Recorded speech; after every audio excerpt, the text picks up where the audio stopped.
పిల్లల పేరు చెప్పారా?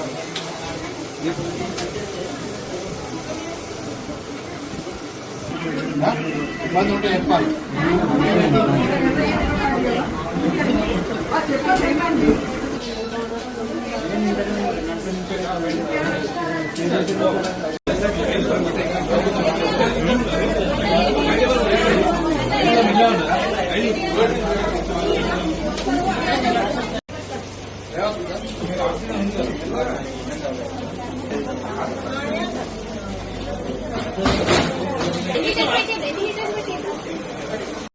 ఏమైందో నేను చెప్పలేదు సార్. కళ్ళ తిరిగి పడిపోయింది, తొందరగా రాను అని అన్నారు. అంటే ఏ స్కూల్లో?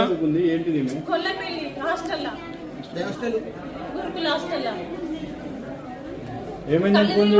కళ్ళు తిరిగి పడిపోయింది, తొందరగా వచ్చి హాస్పిటల్ జాయిన్ అవుతున్నాం, మీరు రాను అని అన్నారు. లోపల ఉండదు.